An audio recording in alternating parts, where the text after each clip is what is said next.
Magandang gabi mga kapuso. Ako po ang inyong Kuya Kim na magbibigay sa inyo ng trivia sa likod ng mga trending na balita. Sa kalagitnaan ng isang pageant sa Batangas, ang kanilang stage nasunog. Paano kaya nagwakas ang mainit na puksaan ng mga kandidata? Naging mainit ang puksaan sa Bucon o beauty contest na ito sa Balayan, Batangas.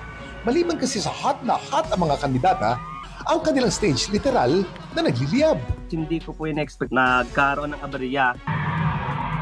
Ang sinindihan kasi nilang pyrotechnic umabot sa telang nakabalot sa stage. Rason para ito'y masunog. Sobrang nataranta po ako. Siyempre po, inisip ko po talaga agad yung mga candidates, kung meron po bang masasaktan. Pero kahit ganun ang eksena, ang mga kandidata tinuloy ang aura. Sa sobrang puksaan ng time na yon, parang nadedma na po namin yon. Literal po talagang the show must go on. Sa mga insidente gaya nito, ano ba ang dapat gawin? Kuya Kim, ano na?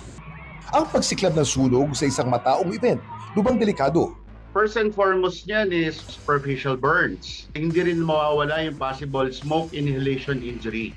At kung sakali raw na magkagulo ang mga audience, Pwede rin tayong magkaroon ng musculoskeletal injury secondary to stampede. kaya payo ng mga eksperto, Immediately, we have to clear the stage, no? And as a planned event, no, dapat yan may mga taong naka-standby. Andyan ang ating mga fire suppression team, dapat andyan din ang ating mga medical team. at kung sakali mang gagamit ng pyrotechnics, dapat siguraduhin ligtas ito. Dapat ito ay galing sa DTI approved na mga stores. The location of the pyrotechnic should be away from the crowd, at least mga 35 meters. Samantala, balik tayo sa pageant. Sa kabila ng nangyaring sunog sa stage, si John Dave, Grace under pressure ng atake. Dapat po, kalmado ka tapos, iisipin mo din po yung safety mo. Mabuti na lang at hindi kumalat pa ang apoy at agad din naapula ni Rengel. Wala naman po nasaktan. Nais ko lang po humingi ng kaunting pasensya sa nangyari. Hindi po talaga natin pag-iisipan bawat bagay. At sa pagtatapos ng gabi, si John Dave sumakses sa kinuronahang reyna. Sobrang happy ko po, grateful po sa napakagandang opportunities. Ang paggamit ng mga pyrotechnics sa mga event at selebrasyon, nakakadagdag naman talaga ng ganda sa ating pagdiriwang. Kailangan lang talaga ng iba yung pag-iingat para mas lalo nating ma-appreciate ang ganda nito. Pero may ideya ba kayo kung kailan unang ginamit ang mga ito? Ang mga pyrotechnics unang ginamit sa China sa pagitan ng 600 hanggang 900 AD. Ito'y nang maimbento nila ang explosive gunpowder. Sa paghalo nila ng nitrate, charcoal at sulfur, nakagawa sila ng itim na powder na sumasabog kapag nilalagay sa maliliit na bamboo tubes. Dito nagsimula ang mga pyrotechnics na ginagamit natin ngayon. Samantala, para malaman ang trivia sa likod ng viral na balita, post or comment lang, #Kuya Kim, ano na? Laging tandaan, kimportante ang may alam.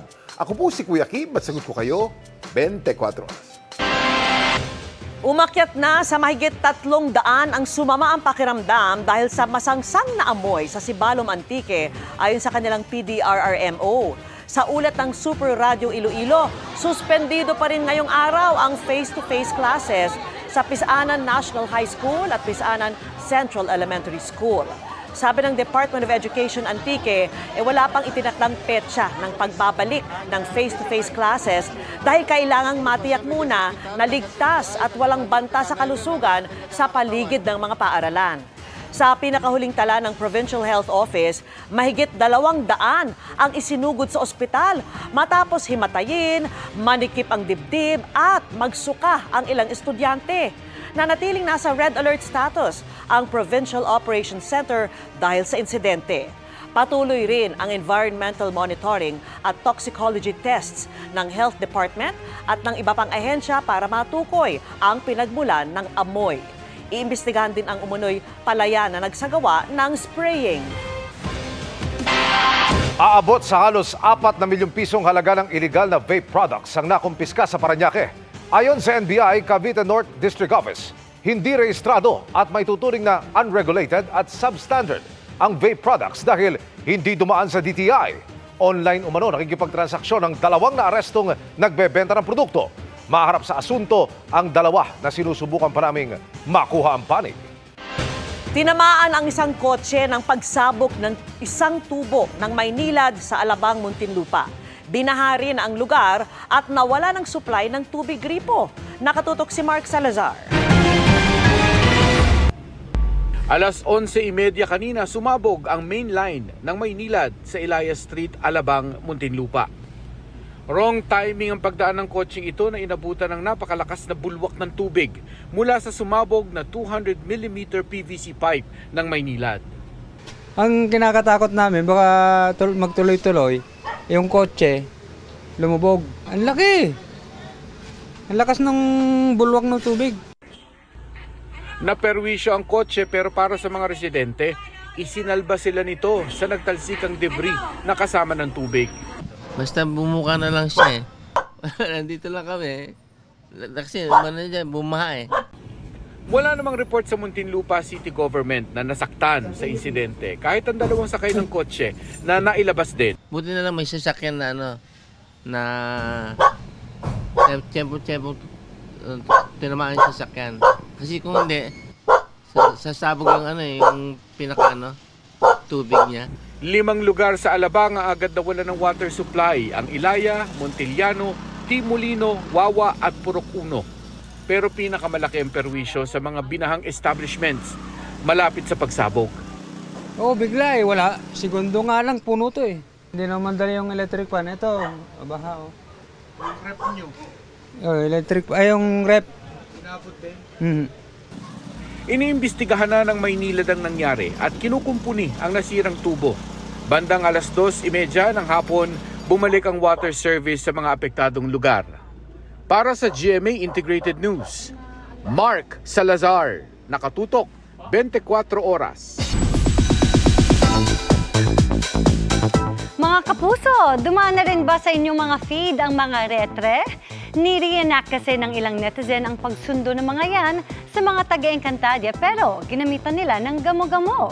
Si Perena Glyza de Castro naman nakipag-duet sa OG singer ng Encantadia theme song with new lyrics na siya ang sumulat. May chika si Nelson Canlas.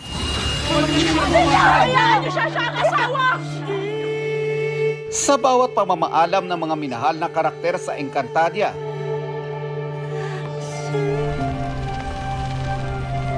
nagpapakita ang mga tinatawag na retre o mga paru-paro. Ipinadala sila ng bathalang si Emre para dalhin ng ibtre o kaluluwa ng mga mabubuting engkantado sa Debas.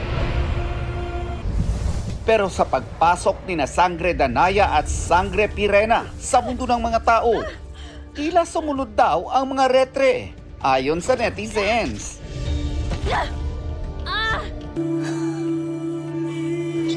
Ganap kung ganap ala Sangre Danaya ang netizen na ito habang itinataboy ang mga retre. Gamo-gamo.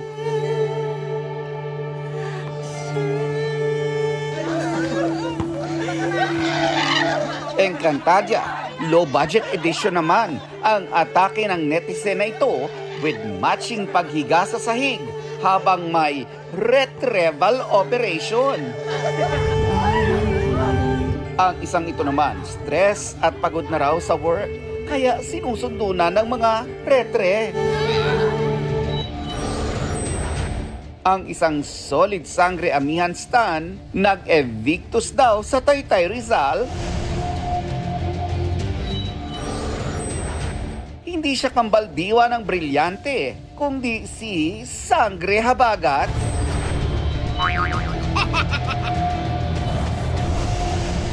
Naka-DIY costume pa at ready to fight, pero nang marinig ang budots,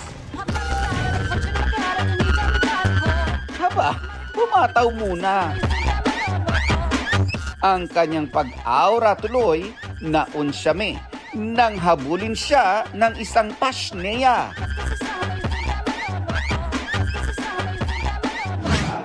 Ang kakulitan ng Encantadix nakikita raw sa feed ng Sangres gaya ni Glyza de Castro. Patunay daw ito na marami ang nakaka-appreciate sa kanilang telepantasya at binibigyan ng effort ng mga manonood na gumawa ng memes. Nakakatuwa na na-inspire sila kasi whatever reactions and scenes na nire-recreate nila, parang at least nagkaroon ng magandang inspirasyon or reaction from them. Ang dami-daming na-inspire ng Encantadia, 'di ba? Sa ilang dekada. Isa rin daw si Glyza sa mga na-inspire sa Enka. Kaya nakasulat siya ng kanta.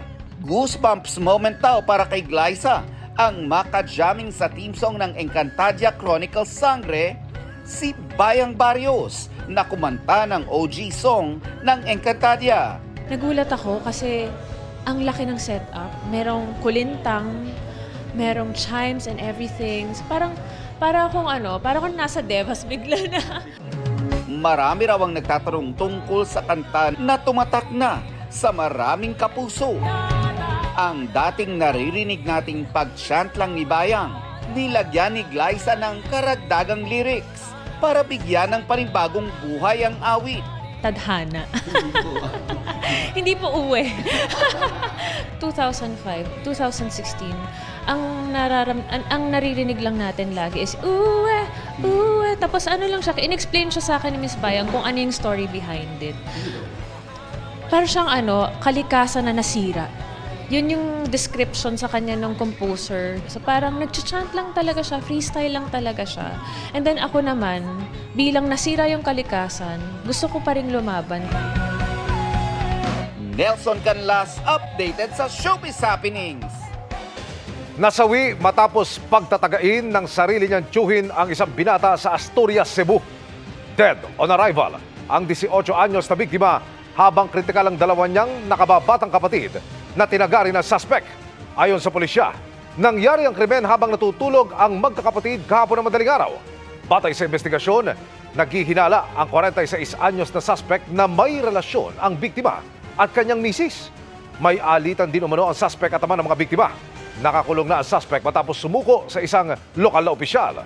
Isinuko niya rin sa pulisya ang ginamit na itak. Patay ang isang lalaki matapos pagbabarilin ng kanya umunong kapat session sa Lapu-Lapu City sa Cebu.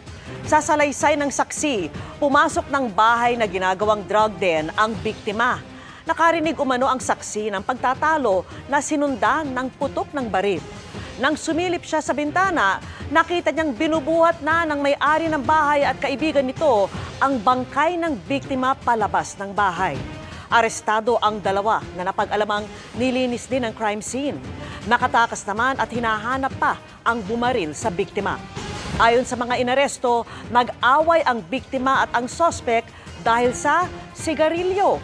Itinanggi nilang nagpapat session sila nang mangyari ang krimen.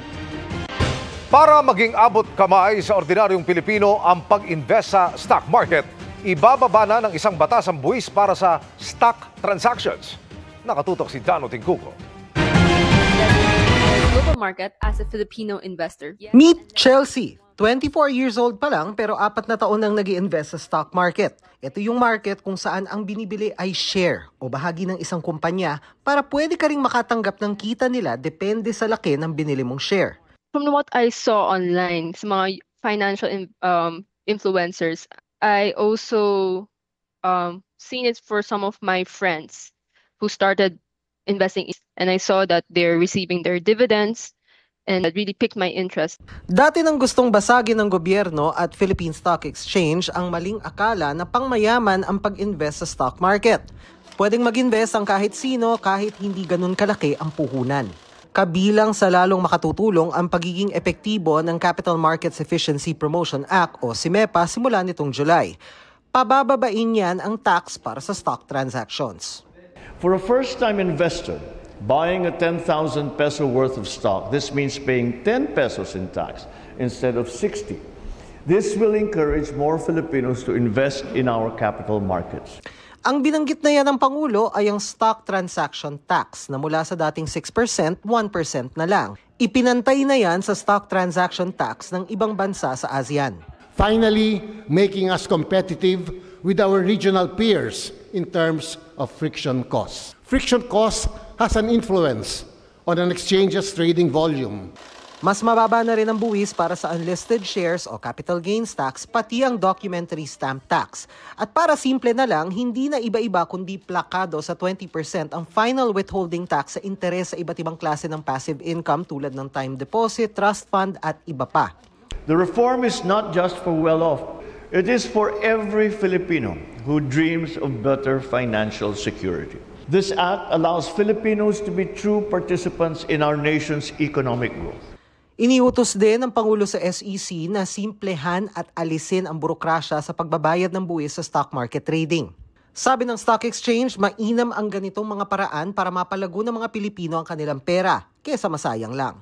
We must also continue to find more ways to get more people to invest in the stock market instead of spending for non-essentials or throwing their hard-earned money on online gambling. Dahil sa bagong batas, mas may engganyo raw si Chelsea na dalasan ang pag-invest lalo't mas maliit na ang kaltas na buwis sa bawat beses na magtitrade siya. Pero payo pa rin niya sa mga kapwa Gen Z. Please research first so that you can have the maximum gains when you're investing. Para sa GMA Integrated News, Dano Tingkungko, nakatutok 24 oras. Arestado ang 3 delivery boy sa Antipolo City na nagnanakaw umano ng mga produktong kanilang ide-deliver. Nakatutok si EJ Gomez. Himas rehas ngayon ang 3 delivery boy sa Antipolo City dahil umano sa pagnanakaw sa ilang produktong ihahatid dapat nila sa mga sari-sari store. Ayon sa pulisya, bumiyahe mula sa warehouse sa Pasig ang mga sospek sakay ng truck para mag-deliver ng mga item. Bigla na lang daw silang huminto at nagbaba ng mga kahon sa isang bahay sa Barangay Santa Cruz. Nasaksihan daw ito mismo na nagmanman na auditor ng kumpanya. Dahil may suspect na sila na during inventory ay laging kulang, minabuti nila na manmanan at sundan yung kanilang empleyado na supposed to be magdi-deliver ng mga assorted products. True enough, yung kanilang hinala ay biglang huminto sa isang lugar. At habang binababa, ina-unload nila yung mga assorted products, ay kinukunan nila ng video recording. Sa follow-up operation, naaresto ang mga sospek. Na-recover sa kanila ang 5 box ng assorted products kabilang ang gatas, kape, juice at seasoning. Nagkakahalaga ang mga ito ng mahigit 15,000 piso. Itinanggi ng mga sospek ang pagnanakaw. Hindi po totoo yun, napagbintangan lang po kami. Ano lang po yun, maling paratang lang po. Hindi po totoo yun, ma'am. Deliver lang kami, ma'am. Hindi po yung totoo, ma'am. Wala po ako alam, ma'am. Bago lang po ako. Pahinante lang po ako. Maharap sa reklamong qualified theft ang mga sospek na nakadetain sa Antipolo Police Custodial Facility. Para sa GMA Integrated News, EJ Gomez, nakatutok 24 oras. Bistado sa isang warehouse sa Paco, Maynila ang mahigit 10 milyong pisong halaga ng karne at sibuyas. Nakatutok si Rafi Tiba. Mahigit 10 milyong pisong halaga ng hinihinalang smuggled na mga karne at sibuyas ang tumambad sa mga operatiba ng Philippine Coast Guard at National Bureau of Investigation sa warehouse na ito sa Paco, Maynila. Ayon sa PCG, noong 1 linggo pa raw nila ito minamanmanan at ngayong araw nabigyan sila ng otoridad para pasukin ito. Ito po ay na-issue po ng ating Malacanang na nagbibigay sa amin ng authority to conduct po ng pagpasok po rito sa bodegang ito that we suspect to contain. And certainly nakita nyo naman na may mga frozen meat at agricultural products, onions, meat products po that certainly po yung sa mga markings niya are definitely imported. Anila, walang naipakitang kaukulang papeles ang caretaker na inabutan ng raiding team. Maging ang mismong cold storage facility, wala umanong kaukulang papeles. Dagdag ng mga otoridad, hindi masabi ng caretaker kung mga supermarket o mga restaurant ang kumukuha ng mga produkto sa warehouse na ito. Diyan daw din i-deliver yun, hindi mo ba natin? Yun ang hindi ko po alam, sir. Maraming kumukuha ng truck? Depende lang po, kasi yung kadalasan lang po, kukuha lang sa sasakyan. Yun lang po. Bibigyan ng may-ari ng warehouse at mga umuupa sa cold storage facility ng 24 oras para magpresenta ng kaukulang papeles. Kung wala, ituturing na ang mga ito ng mga smuggled at kukumpiskahin ng pamahalaan. Violation to ng Anti-Agricultural Economic Sabotage Act. Oo. napakalaking kaso nito, walang piyansa ito pag naisampa natin. Pag na-reach yung amount ng 10 million pataas, wala pong bail po itong kaso na to. Maging ang mga parokyano ng cold storage facility na ito, ahabulin din at kakasuhan ayon sa NBI dahil sa pagtangkilik ng hinihinalang smuggled na produkto. Para sa GMA Integrated News, Rafi Tima nakatutok, 24 oras. Hanggang sa ibang bansa, nagpakita ng kakulitan si Dennis Trillo kasama ang asawang si Jeneline Mercado at co-star sa Sanggang Dikit for Real. At pinasaya rin nila ang mga kapuso abroad. Makichika kay Aubrey Carampel. Sa episode ng Sanggang Dikit for Real, napasabak sa isang mapanghanib na rescue mission ang karakter ni Dennis Trillo at Jeneline Mercado na sina Lieutenant Tonyo Conde at Sergeant Bobby Enriquez. Ito ay para iligtas mula sa kidnappers ang anak ni Mayor Guerrero played by Roy Vinzon. Sumakses naman sila sa kanilang misyon matapos ang makapigil hiningang aksyon. Ang matinding fight scenes, di lang sa Pilipinas ginawa ng kapuso couple, kundi sa Milan, Italy at Zurich, Switzerland. Ang Denjen, di lang sanggang dikit sa action, kundi pati sa comedy. Tulad sa videong ito, nakilig na sana sa holding hands while walking. Pero may third wheel pala. Ganito naman daw ang technique for a perfect candid shot. Tumawa-tawa at kumandikan din. At para sa kakaibang dating experience, sinubukan din nila ang toboggan ride sa Switzerland. Siyempre, may family pasyal time din with Dylan. And to complete their Europe and Dubai work trip, nagpasaya rin sila ng Global Pinoys. Sa Milan, nagkaroon sila ng meet and greet at a mini press con kung saan game nilang sinagot ang mga tanong from our kapuso overseas.